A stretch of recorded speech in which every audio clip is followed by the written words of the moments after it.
आज गौरव आर्या ने हर पाकिस्तानी की आंखें खोल दी है। यस, आज हम मिक्स मैच रिएक्शन देखने वाले हैं गौरव आर्या जी की वीडियो पे। Gaurav Arya open eyes of every Pakistani. तो देखते हैं फिर मिक्स मैच रिएक्शन। आपको मिक्स रिएक्शन अगर पसंद आए तो वीडियो को लाइक जरूर करना, चैनल को सब्सक्राइब जरूर करना। तो मैं झूठा हो गया। इमरान खान ने वही बात बोली कि 40,000 दहशतगर्द हैं पाकिस्तान के अंदर, वो स्टेट्समैन हो गया। पाकिस्तानी फौज एक बहुत बड़ा कब्जा ग्रुप है और इन्होंने सिर्फ कश्मीर पर कब्जा नहीं करा, इन्होंने डीएचए के जो प्लॉट्स हैं ये सब कब्जा ग्रुप्स हैं। पाकिस्तान में जो सबसे पॉश सोसाइटीज हैं वो कौन सी हैं? डिफेंस हाउसिंग की है ना। बड़े बड़े जर्नल, बड़े ब्यूरोक्रेट्स, बिजनेसमैन डीएचए में रहते हैं। फिर कहते हैं कि तुम लोगों ने मुक्ति बाहिनी ट्रेन करी। हाँ, करी थी, इंडियन आर्मी ने ट्रेन मुक्ति बाहिनी, रॉ ने करी थी ट्रेन मुक्ति बाहिनी। हमने हथियार पकड़ाए बंगालियों को, हमने सिखाया उनको, हमने सिखाया हथियार चलाना, हमने सिखाया कि ये जो टेलीफोन के तार हैं कैसे उड़ाने हैं, कैसे तार काटने हैं। हमने बोला कि बिजली के तार कैसे काटने हैं, रेल की पटरियां कैसे उड़ानी है बारूद से, ये हमने सिखाया। लेकिन जो जज्बात थे उसके पीछे वो हमने पैदा नहीं करे।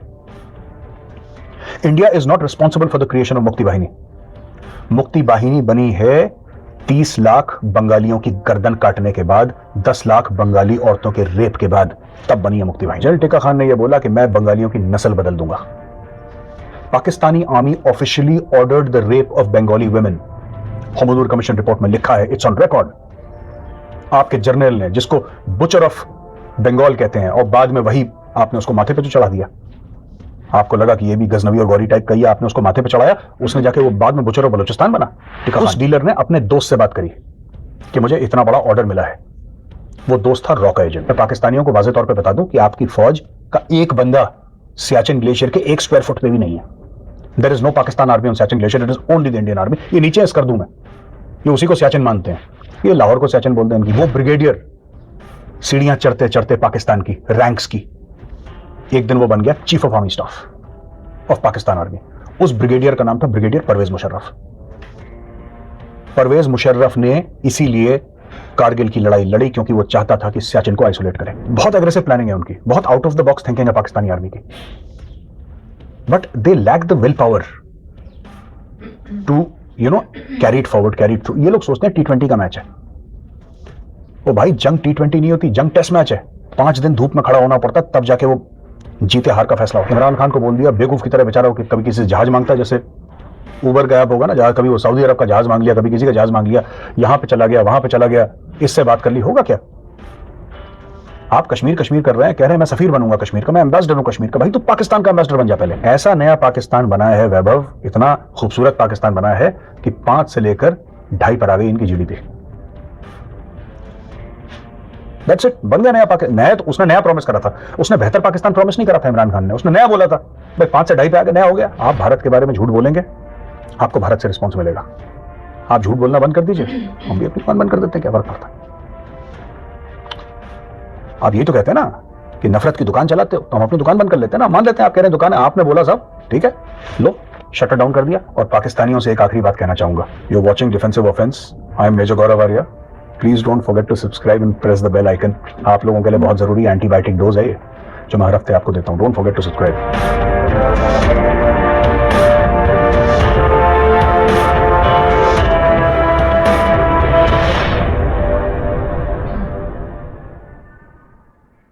वैभव, मुझे काफ़ी पाकिस्तानियों की तरफ से डायरेक्ट मैसेजेस आते हैं, डीएम्स आते हैं, और कुछ जो सवाल वो पूछते हैं, मुझे लगा मैं आज उसका जवाब दे दूं, क्योंकि सवाल तमीज़ से पूछे गए हैं, वो गाली गलौच नहीं करते, कोई गाली गुफ्तारी नहीं है उसमें, कुछ बुरी बातें नहीं है, और बड़े अदब के साथ उनको ऐसा लगता है कि, और पूछते भी हैं मुझसे, कहते हैं कि मेजर साहब आप इतना जहर क्यों उगलते हैं पाकिस्तान के खिलाफ, इतना बुरा क्यों बोलते हैं, सवेरे से लेकर रात तक आप कुछ ना कुछ बोलते हैं पाकिस्तान के खिलाफ, हम जानना चाहते हैं वजूहात क्या है। वैभव, मैं इसलिए जवाब दे रहा हूं क्योंकि उन्होंने तमीज से पूछा है, तो जाहिर सी बात है हमें भी तमीज से ही बात करनी चाहिए। मैं तमीज से बोलकर ही उनको समझाने की कोशिश करूंगा। अपना मौजू, मेरा पॉइंट ऑफ व्यू, मेरे तरकश में बहुत तीर हैं, और जिस तरीके से जिस जबान में सवाल पूछा जाए, मैं वो कैपेबिलिटी रखता हूं, मैं वो सलाहियत रखता हूं कि उसी जबान में जवाब दूं। तो आज मैं बड़े तमीज से, बड़े प्यार से उनको बताता हूं, देखिए, जिसको आप कहते हैं ट्विटर पे जहर उगलना, या फिर कहते हैं आप सोशल मीडिया पे उल्टा सीधा बोलना, मुझे पाकिस्तानी आवाम से कोई प्रॉब्लम नहीं है। मैं पहले भी कह चुका हूं, मैं दोबारा बोल रहा हूं, मुझे पाकिस्तानी आवाम से कोई प्रॉब्लम नहीं है, कोई परेशानी नहीं है। क्यों परेशानी नहीं है? मुझे इसलिए परेशानी नहीं है क्योंकि मैं आपको जानता तक नहीं हूं, मैं आपसे मिला नहीं। जिससे मैं मिला नहीं हूं, मुझे उससे क्या प्रॉब्लम हो सकती है? खुद सोचिए। मैं जानता नहीं, आपका नाम कुछ भी हो, ABCD आपका जो भी नाम हो, मैं आपको जानता नहीं। दूसरी चीज है, मेरी परेशानी जो है पाकिस्तानी डीप स्टेट के साथ है। मेरी जो परेशानी है वो Pakistani army, Pakistani military intelligence, Pakistani ISI और कुछ इनके पॉलिटिकल लीडर्स से है। और वो परेशानी क्यों है मुझे? पाकिस्तान अपने मुल्क के अंदर जो मन चाहे करे, उसका खुद का मुल्क है, और कम से कम हम ये मान के चलते हैं कि खुद मुख्तार है। हम मान लेते हैं कि खुद मुख्तार है। अब उनको बुरा लगेगा जब मैं बोलूंगा, लेकिन हम मान के चलते हैं कि खुद मुख्तार है, इंडिपेंडेंट कंट्री है। लेकिन ये बात ऑन रिकॉर्ड कहना बहुत जरूरी है कि ये जो जिसको कहते हैं कोट अनकोट जहर उगलना है, हमने शुरू नहीं करा था, हम जवाब दे रहे हैं। और जवाब देने का हक सबको है। हम इसलिए जवाब दे रहे हैं क्योंकि सवाल पाकिस्तान ने पूछा था, और पाकिस्तान ने सवाल सोशल मीडिया पे पूछा था, इसलिए जवाब भी सोशल मीडिया पे। आपने मेरा ट्विटर हैंडल देखा, आपने कभी उसमें कोई गाली गलौच नहीं देखी होगी, कभी कोई उल्टी सीधी बात नहीं देखी होगी। And I try to keep it fact base.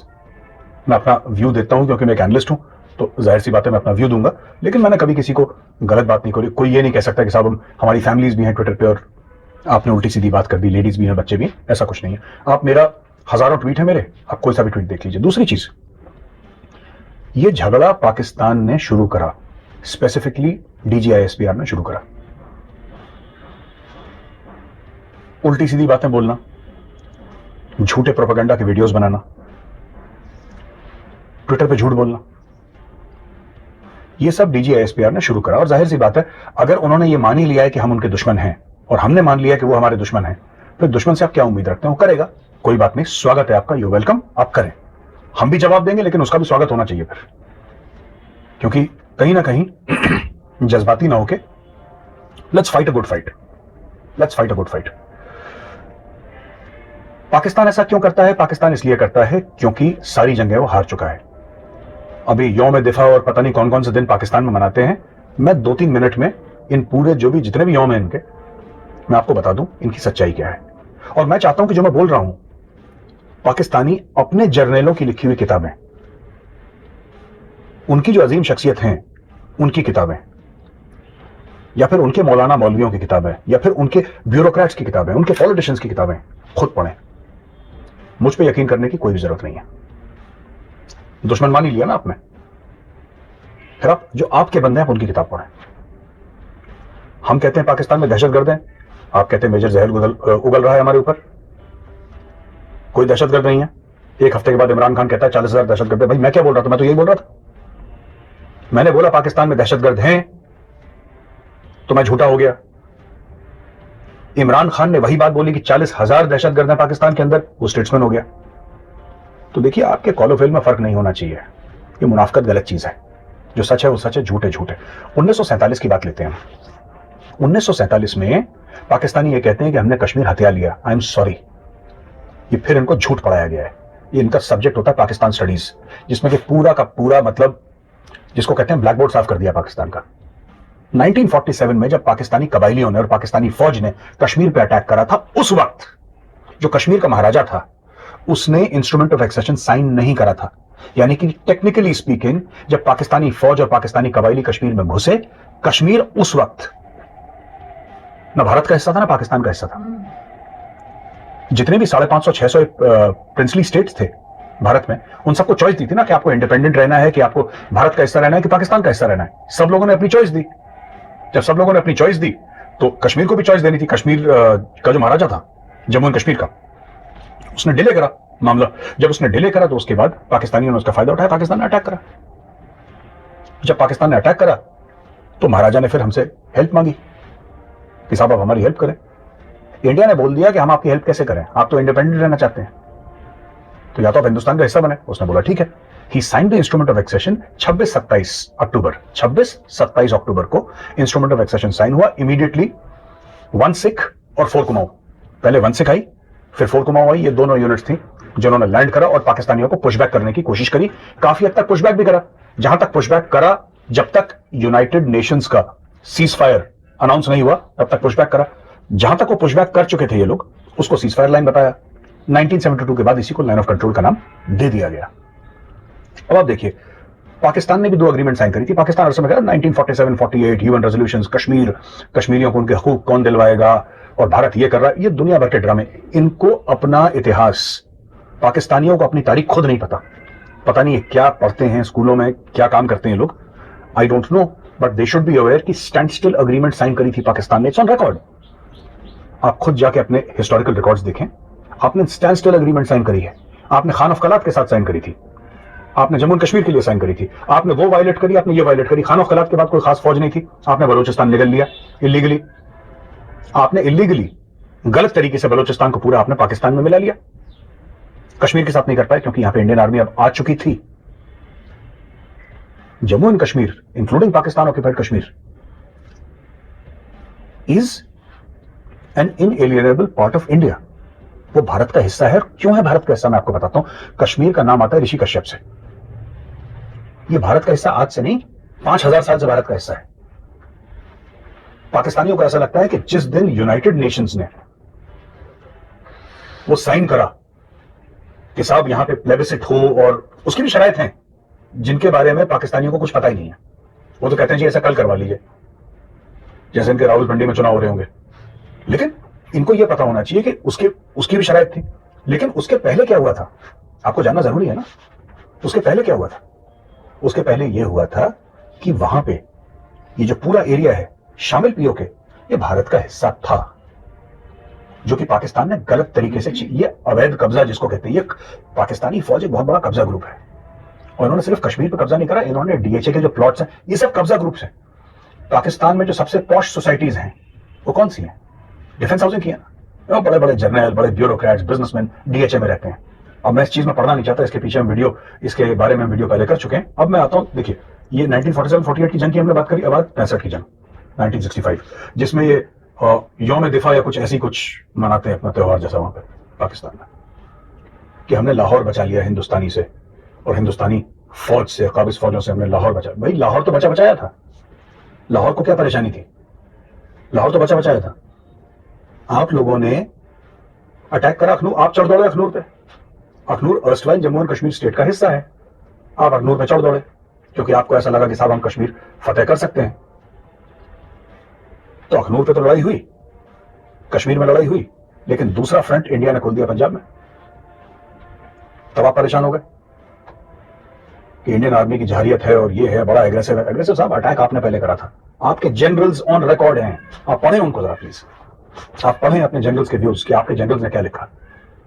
1971 की लड़ाई, ये कहते हैं कि साजिश हुई, सकूत ढाका की बात करते हैं कि साहब बड़ी साजिशें करी हैं और भारत ने, और भारत ने प्लॉट करा, प्लान करा। अगर आपने हमें दुश्मन मान लिया है तो मेरा काम है साजिश करना आपके खिलाफ, और आपका काम है हमारे खिलाफ साजिश करना। तो आप मुझसे क्या तवक्को रखते हैं? और दूसरी चीज, हर एक साजिश का एक बेस होता है, हवा में साजिशें नहीं होती। अगर आप ये कहते हैं कि भारत ने साजिश करी है, हवा में साजिशें कभी नहीं होती वैभव। साजिशें, जो साजिश होती है ना, उसकी जड़ें बहुत गहरी होती हैं। आपने 47, 48, 49 में ही शुरू कर दिया था कि उर्दू को हम एक लैंग्वेज बनाएंगे जो सारे पाकिस्तान में उर्दू बोलता कौन है? इनको उर्दू बोलने की तमीज नहीं है। मैं आई वॉच पाकिस्तानी टेलीविजन, जो यूट्यूब में जितना आता है, इंडिया में तो आती नहीं है। मैं देखता हूं इनको, इनका प्रोनाउंसिएशन खराब है उर्दू का। They speak with a very heavy Punjabi accent. आप क्या कर रहे हो? मिर्जा गालिब अपनी कब्र के अंदर, he would be turning in his grave अगर इन्होंने जो पंजाबियाइज्ड उर्दू कभी सुन ले। वो मीर तकी मीर है, हाली है, ये सब कुछ थे जो बच गए इनसे। पूरे Punjabis, Pakistani Punjabis, and I hold them in very high esteem, especially Faiz Ahmed Faiz Sahab. उनको कौन भूल सकता है? उससे बड़ा शायर मुझे नहीं लगता कि उर्दू ने पैदा करा है। शामिल अल्लामा इकबाल, शामिल मिर्जा गालिब, फैज अहमद फैज से बड़ा कोई शायर नहीं है मेरे नजदीक। लेकिन वो एक्सेप्शन है। इन्होंने तो उर्दू का हलवा बना दिया, इनको आती नहीं उर्दू बोलने। अब इन्होंने जबरदस्ती, अब आपने मसलत कर दी ना पूरे देश के ऊपर, आपने मुल्क के ऊपर, आपने बोल दिया ना कि आप उर्दू ही बोलेंगे। तो फिर आपने पहले सिंधी को उर्दू सिखाई, जिसको आती नहीं थी कभी बोलनी। आपने पश्तून को बोला कि तुम भी उर्दू बोलो, पश्तून, वो बेचारा पश्तून बोलता है। बलोच को आपने सिखा दी, और सबसे बड़ी कॉमेडी आपने पंजाबी को उर्दू सिखा दी, चलो उसमें भी बोल दी। उर्दू लैंग्वेज किसकी थी? महाजिर्स की थी। वो इंडिया से लेकर गए थे वहां पर।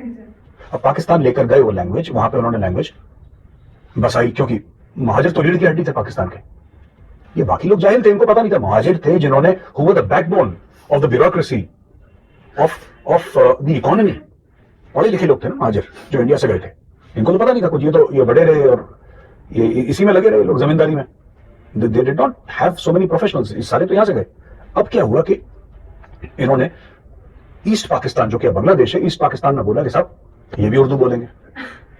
और ये तब की बात है, जिन्ना साहब गए थे अपनी तकरीर करने के लिए, तो वहां पे ऑब्जेक्शन हुआ था, जिन्ना साहब के सामने ऑब्जेक्शन हुआ था। इन्होंने सोहरवर्दी को जेल में डाल दिया। वैभव बहुत कलाकार लोग हैं। इन्होंने क्या करा कि वहां पे बोला बंगालियों से कि तुम उर्दू बोलोगे। बंगालियों ने बोला साहब हमारी जो तहजीब है वो हजारों साल पुरानी है।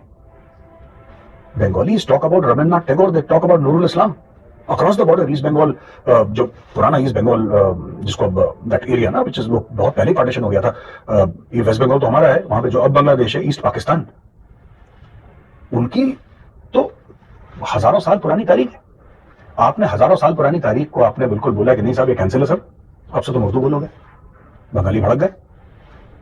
प्लस अगर मुजीबुर रहमान की एब्सोल्यूट मेजॉरिटी आई थी अपने एरियाज में, या उनकी सिंपल मेजॉरिटी भी आई थी पूरे पाकिस्तान में, तो Mujibur Rahman should have been made the prime minister. Democracy भी यही कहती है। जुल्फिकार अली भुट्टो को पसंद नहीं आई ये बात। वो वर्ड्स भी ऐसा बोलते हैं ना, ये जबान भी ऐसे बोलते हैं, भूखे नंगे बोलते हैं ऐसा बंगालियों को। That's the way they speak about Bengalis. छोटे काले, ये क्या करेंगे, इस तरीके से गलत बातें बोलते हैं ये। फिर कहते हैं कि तुम लोगों ने मुक्ति बाहिनी ट्रेन करी। हाँ करी थी, इंडियन आर्मी ने ट्रेन मुक्ति बाहिनी, रॉ ने करी थी ट्रेन मुक्ति बाहिनी। हमने हथियार पकड़ाए बंगालियों को, हमने सिखाया उनको, हमने सिखाया हथियार चलाना, हमने सिखाया कि ये जो टेलीफोन के तारे हैं कैसे उड़ाने हैं, कैसे तार काटने हैं। हमने बोला कि बिजली के तार कैसे काटने हैं, रेल की पटरियां कैसे उड़ानी है बारूद से, ये हमने सिखाया। लेकिन जो जज्बात थे उसके पीछे वो हमने पैदा नहीं करे।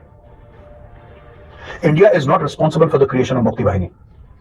मुक्ति बाहिनी बनी है 30 लाख बंगालियों की गर्दन काटने के बाद, 10 लाख बंगाली औरतों के रेप के बाद, तब बनी है मुक्ति बाहिनी। ऑन रिकॉर्ड है, पाकिस्तान के बड़े फेमस जर्नलिस्ट हैं, कॉलम निगार हैं, मैं उनको बहुत फॉलो करता हूं, हसन निसार साहब।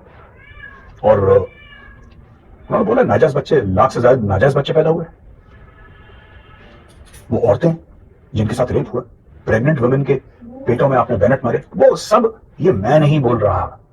मैं पाकिस्तानियों से रिक्वेस्ट करूंगा कि आपकी रिपोर्ट है, होमदूर कमीशन रिपोर्ट, आप पढ़ें उसको, अपने जज की रिपोर्ट पढ़ें।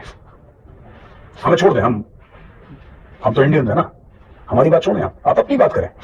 अपने जर्नलों की किताब पढ़ें कि आप लोगों ने क्या करा बंगालियों के साथ। फिर आप कहते हैं हमने मुक्ति बाहिनी बना दी। आप किसी के हाथ में हथियार पकड़ा सकते हैं, ट्रिगर दबाने का जज्बा उसके दिल में होना चाहिए। वो जज्बा कहां से आया? मुक्ति बाहिनी उन औरतों की चीखों से बनी है। वो जो 30 लाख बंगाली जब मर रहे थे, वो जो औरतें रेप हो रही थी, उनकी बद्दुआएं थी।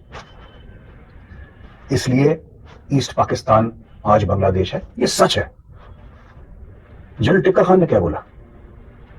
जनरल टिक्का खान ने यह बोला कि मैं बंगालियों की नस्ल बदल दूंगा। Pakistani army officially ordered the rape of Bengali women. Hamoodur commission report में लिखा है, इट्स ऑन रिकॉर्ड। आपके जर्नल ने, जिसको बुचर ऑफ बंगाल कहते हैं, और बाद में वही आपने उसको माथे पे जो चढ़ा दिया। आपको लगा कि ये भी गजनवी और गौरी टाइप का ही, आपने उसको माथे पे चढ़ाया, उसने जाके वो बाद में बुचर ऑफ बलूचिस्तान बना, टिक्का खान। तो इनके हीरोज ऐसे हैं पाकिस्तान में। टिक्का खान ने पूरा साफ कर दिया मामला वहां पे, ऑपरेशन सर्चलाइट। रात को बंगालियों के घर में घुस घुस के उनको मारा। Pakistani general, I think it was tikka Khan only, if I am not mistaken, Pakistani officers को लेक्चर दे रहा था और बोल रहा था अब मैं आ गया हूं, अब मैं बंगालियों की नस्लें बदल दूंगा। एक बंगाली अफसर था उसमें, क्योंकि ईस्ट और वेस्ट पाकिस्तानी की थे, उसमें बंगाली अफसर्स भी थे। और उस बंगाली अफसर ने जब सुना कि ये हमारी औरतों के बारे में ऐसी बुरी बात कर रहा है, उसके पास पिस्टल थी, वो गया एक कमरे में, उसने पिस्टल निकाली, अपने सर पे रखी और उसने ट्रिगर दबा दिया। उसने खुदकुशी कर ली उस बंगाली अफसर ने। ये ऑन रिकॉर्ड है। एक पंजाबी अफसर है, मुझे उसका नाम याद नहीं है, और मैंने ढाका डूबते देखा, उसने किताब लिखी है जिसमें वाकया है। तो ये जो भी मैं बातें कह रहा हूं, आप खुद के जो आपके जर्नल हैं, खुद के आपके आला अफसर हैं, खुद के ब्यूरोक्रेट्स हैं, उनकी जबानी कहानी सुनिए। अब हम आ जाते हैं 1999 कारगिल पे। कारगिल की स्टोरी क्या है? मैंने टीवी शो भी करी थी उसके ऊपर। मैं फिर से एक बार, ये पाकिस्तानियों को जानना जरूरी है कि कारगिल क्यों हुआ। इनको लगता है कि कश्मीर हमारी शहर आ गई। ये डायलॉग जो उनको बचपन से सिखाते आ रहे हैं ना, जहर बोलते आ रहे हैं इनके रगों में, कश्मीर हमारी शहर आ गई और हम ये कर देंगे वो कर देंगे। कुछ इनके इनके बस का नहीं है। कारगिल की वजूहात सियाचिन ग्लेशियर थी और उसका सराउंडिंग एरियाज, ये काराकोरम, नुब्रा वैली और इधर सियाचिन है। जब 1984 में इंडियन आर्मी सियाचिन गई और वहां पे तिरंगा लगाया, तो एक यंग ऑफिसर था कुमाऊं रेजिमेंट का, मेरी रेजिमेंट का। उस ऑफिसर का नाम था captain Sanjay Kulkarni. That officer later became lieutenant general Sanjay Kulkarni. He was director general infantry and a war hero, और बड़ा शेरदिल अफसर। At a young age he went to Siachen, he took over Siachen. एक उनको बोला था कि तुम रेडियो साइलेंस मत तोड़ना। रेडियो साइलेंस मत तोड़ना यानी कि रेडियो पे बात मत करना, क्योंकि पाकिस्तानी सुनेंगे, उनको पता लग जाएगा। पाकिस्तानियों को ऑलरेडी प्लान था सियाचिन कैप्चर करने का, उस पर मैं थोड़ी देर के बाद आऊंगा। रेडियो साइलेंस क्यों तोड़ा कैप्टन संजय कुलकर्णी ने? क्योंकि एक जवान था जिसकी तबीयत बहुत ज्यादा खराब हो गई थी और उनको लग रहा था कि जवान मर जाएगा, जिंदा नहीं रहेगा ये। उन्होंने मजबूरी में रेडियो साइलेंस तोड़ा। तब पाकिस्तानियों को पता लगा कि इंडियन आर्मी सियाचिन में आ चुकी है और सियाचिन कैप्चर हो चुका है। इंडिया को कैसे पता लगा कि पाकिस्तान सियाचिन में आने वाली है? क्योंकि पाकिस्तान ने 2 या 2,500 एक्सट्रीम कोल्ड वेदर की क्लोथिंग और इक्विपमेंट का ऑर्डर दिया था एक लंदन के डीलर को, बिना उससे यह पूछे कि तुम और किसको सप्लाई करते हो। सच्ची बात तो यह है कि वो इंडिया को भी सप्लाई करता था। उस डीलर ने अपने दोस्त से बात करी कि मुझे इतना बड़ा ऑर्डर मिला है। वो दोस्त था रॉ का एजेंट। उसने आर्मी हेडक्वार्टर फोन करा या इंडिया फोन करा होगा उसने, और बताया होगा कि सब ये स्टोरी है, मुझे नहीं पता इसका मतलब क्या है, पर मेरे पास इंफॉर्मेशन आई है कि पाकिस्तान ने एक बहुत बड़ा ऑर्डर दिया है एक्सट्रीम विंटर क्लोथिंग का।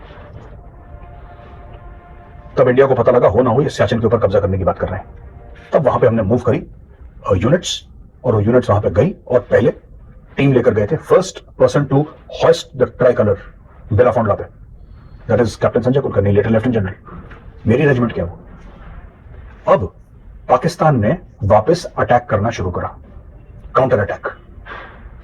फिर बाना पोस्ट की कहानी हुई, जो कायदे आजम पोस्ट थी, कायद पोस्ट थी, वो बाना पोस्ट बनी, जिसपे सूबेदार बाना सिंह ने अटैक करा और अटैक लीड करा, परमवीर चक्र मिला उनको। वहां पे झोंक दिया पाकिस्तानियों ने फौजी कि किसी भी तरीके से भारत को सियाचिन से फेंको। एक बार इंडियन आर्मी बैठ गई तो अब तो 84 से लेकर अभी हम अब तक हैं, तो आप समझ लीजिए कितने साल हो गए थे। इंडियन आर्मी वहां से हटी नहीं, और आज की तारीख में एक पाकिस्तान की ब्रिगेड है जिसको पाकिस्तान कहता है सियाचिन ब्रिगेड। मैं पाकिस्तानियों को वाज़ेह तौर पे बता दूं कि आपकी फौज का एक बंदा सियाचिन ग्लेशियर के 1 स्क्वायर फुट पे भी नहीं है।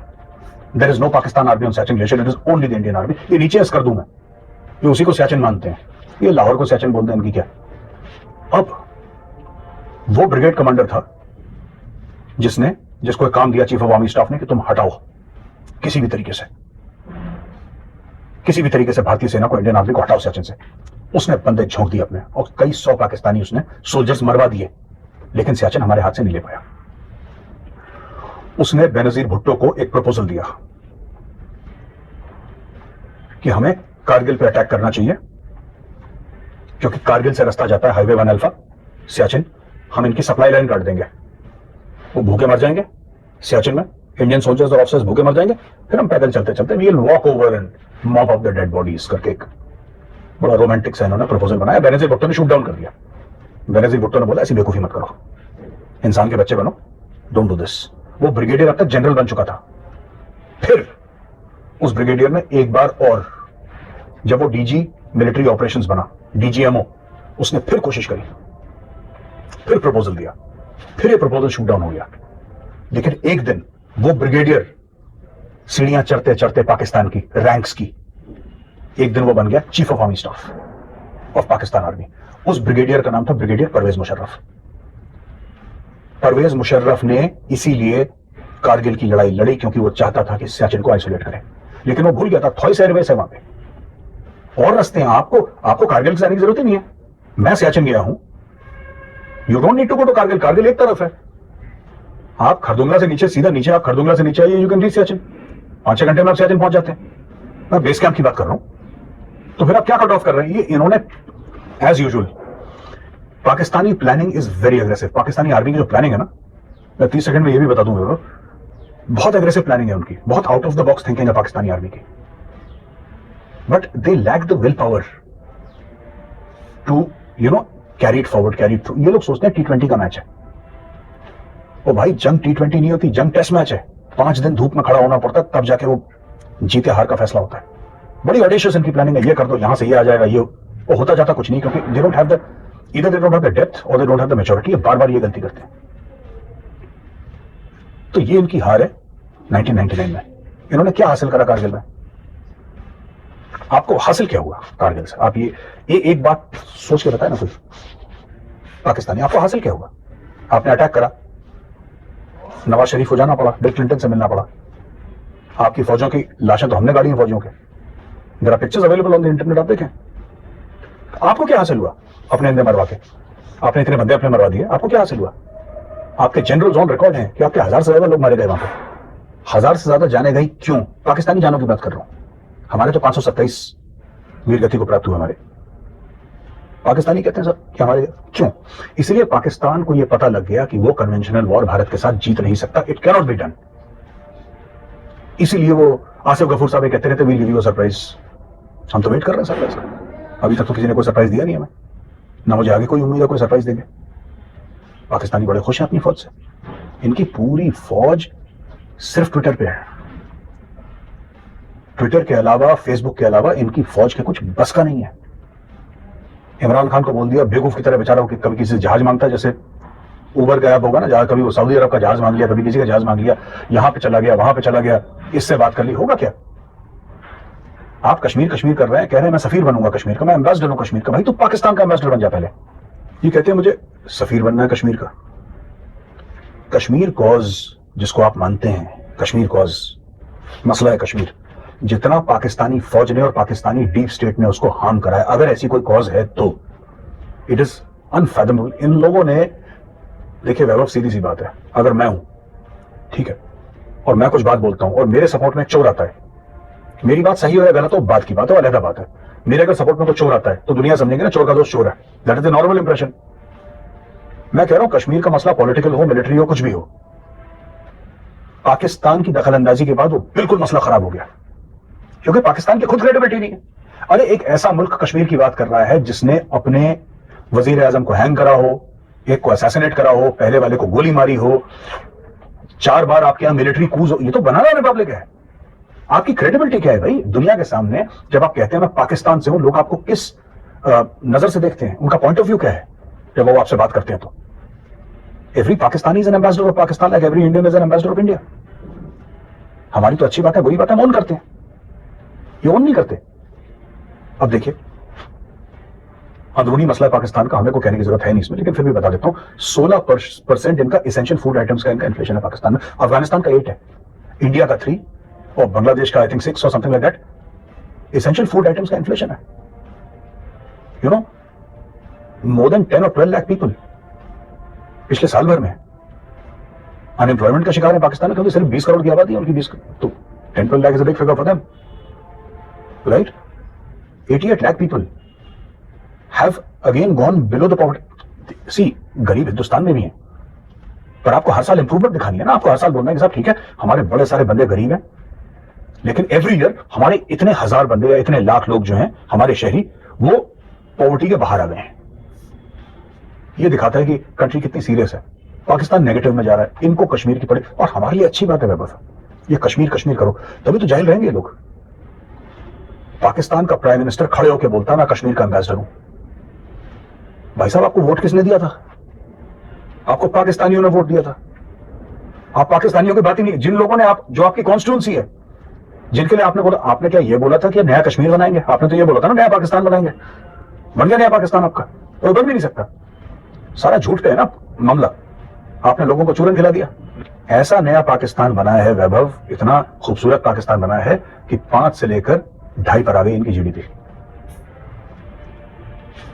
That's it, बन गया नया पाकिस्तान। नया तो उसने नया प्रॉमिस करा था, उसने बेहतर पाकिस्तान प्रॉमिस नहीं करा था इमरान खान ने, उसने नया बोला था भाई 5 से 2.5 पे आके नया हो गया, तो आपने देखा नहीं है सर।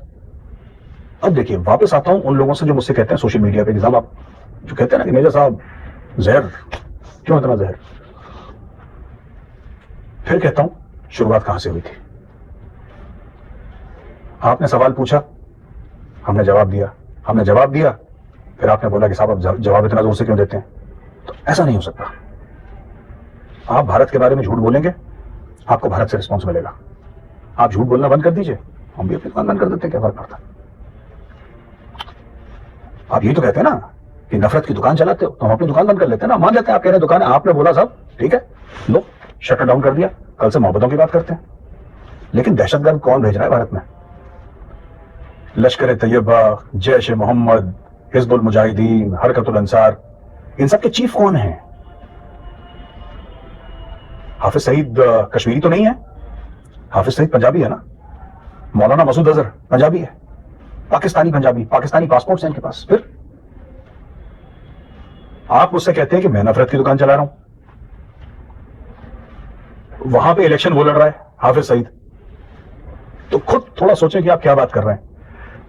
और ये देखिए, आप सवाल पूछते रहेंगे, यहां से जवाब आता रहेगा, साफ सीधी बात है, ठीक है। आप ये सोच रहे हैं कि आप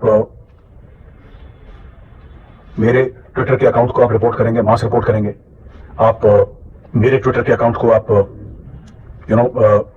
उसको सस्पेंड करवा देंगे कुछ समय के लिए। डिफेंसिव ऑफेंस का अकाउंट है, वैभव सिंह का अकाउंट है, आपने परमानेंटली सस्पेंड करवा दिया। इससे होगा क्या? खुद अपने दिल से पूछिए, इससे होगा क्या? हम लोग बनाते हैं कंटेंट, ये जो रिकॉर्ड हो रहा है कैमरा के सामने रिकॉर्ड हो रहा है, क्या हुआ? आपने डिफेंसिव ऑफेंस का अकाउंट बंद करवा दिया, मुबारक हो आपको। फिर क्या होगा? ये कैमरा भी बंद हो जाएगा क्या? आपने वैभव सिंह का हैंडल बंद करवा दिया, तो मैं कहना चाहता हूं तुम कितने हैंडल मारोगे यार, घर से हैंडल निकलेगा। ये इसका कोई अंत नहीं है, ये चलती रहेगी चीज। आप ट्विटर पे रोकेंगे, ये चीज फेसबुक पे जाएगी, फेसबुक पे रोकेंगे, ये यूट्यूब पे जाएगी, इंस्टाग्राम पे जाएगी। और अगर आप सब कुछ रोक देंगे, आप कैमरा तो रोक नहीं सकते। हमारे कितने लोग हैं, बॉलीवुड सेलिब्रिटीज हैं, क्रिकेट के सेलिब्रिटीज हैं, जिनकी ट्विटर फॉलोइंग इमरान खान से कहीं ज्यादा है। किसी को बोल रहा लिंक ट्वीट कर दो, मटेरियल पहुंचना है ना, कंटेंट पहुंचना है, कंटेंट कैसे भी पहुंच जाएगा। इसको रोकने का आपके पास कोई तरीका नहीं है। There is no way you can win. आप कोशिश कर लीजिए। हमारा मुल्क 130 करोड़ का है। आप जरा आंख बंद करिए अपनी, मेरे पाकिस्तानी भाइयों बहनों, आंख बंद करिए और सोचिए, जरा एक फिगर अपने दिमाग में लाइए। 130 करोड़, एक छोटा सा चूहा और उसके बगल में एक बहुत बड़ा हाथी बैठा है। अब आपको कंपैरिजन पता लग जाएगा। जितनी आपकी टोटल पॉपुलेशन है ना, उतने हमारे बच्चे प्राइमरी स्कूल जाते हैं। तो इसके पहले कि आप ये सोचें कि ट्विटर वोटर ये सब छोटी चीजें हैं, ट्विटर सिर्फ एक जरिया है, ट्विटर रास्ता है, मंजिल कुछ और है। किसी और को हम ये रिकॉर्ड करके 10 पेन ड्राइव लेके अपने 10 दोस्तों को बोल देंगे कि आप अपने यूट्यूब चैनल में डाल के आप ट्वीट करिए। आप रोक लेंगे क्या? जश्न मनाना है, मना लीजिए। दूसरा वीडियो आ रहा है, इसे कहते हैं बुलंद आवाज। बात ही कुछ ऐसी है कि सिर्फ इंडिया नहीं, पाकिस्तान तक गौरव आर्या जी की आवाज जाती है, और वो भी फैक्ट्स के साथ, पूरे पूरे उनके भी फैक्ट जो उन लोगों को भी नहीं पता, पाकिस्तान को सबकी आंखें खोल देते हैं हमारे गौरव आर्या साहब। तो हैट्स ऑफ टू गौरव आर्या। बहुत अच्छी लगती है जब उनकी आवाज़ सुनने को मिलती है। एक आवाज़ में एक वो है, बुलंद आवाज़ कहे, इसको क्या कहे, कि इंसान फोकस हो जाता है जब भी इनकी आवाज़ सुनता है। तो आपको भी मिक्स एक्शन देखने में अगर मजा आया तो वीडियो को लाइक जरूर करना, चैनल को सब्सक्राइब जरूर करना। तो मिलते किसी दूसरी वीडियो में। Bye bye, take care, thanks for watching.